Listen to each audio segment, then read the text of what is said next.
Thailand and Cambodia should allow the International Court of Justice, or ICJ, to continue its process of interpretation of the 1962 judgment to the end in order to come up with a permanent solution to the border dispute between the two countries.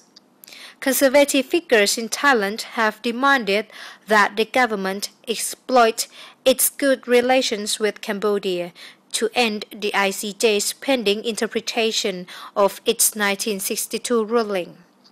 Foreign Minister Surapong Tawichakchaikul said earlier that he might seek an opportunity to raise the proposal with Cambodia when he visits the country on Thursday and Friday. However, Surapong said Cambodian Prime Minister Hun Sen might not agree as Phnom Penh wants the court to carry on. Cambodia requested the court in April to clarify the scope and meaning of the 1962 judgment to indicate whether the area adjacent to Pravihan is also under its sovereignty. The court is now in the process of making this interpretation.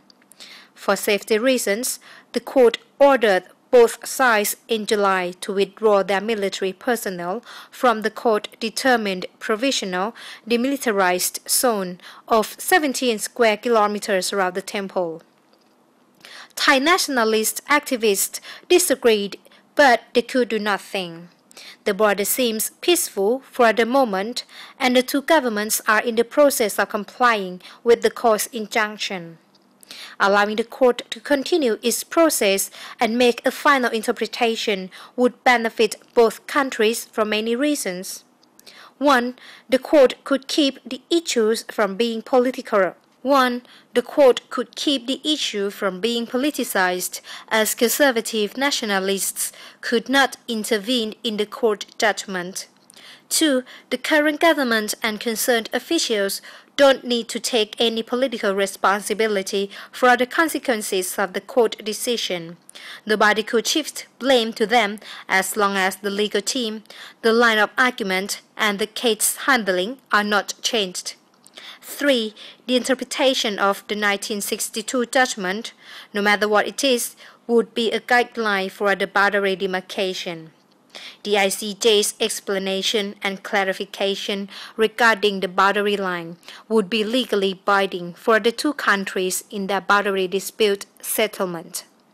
If the court says the 1962 judgment covered the boundary line as Cambodia understands it, the boundary conflict over the Pravihan portion could be settled in accordance with the court's ruling. If the court agrees with Thailand's claim that the 1962 judgment had nothing to do with the boundary line, Cambodia could no longer use the court's ruling, and notably the France-made map on which it is based to claim the disputed area. Negotiations on the boundary demarcation would be conducted on the basis of San Francisco treaties and geographical features. The Nation Analysis by Supalak Kanchana Kundi for ASEAN TV.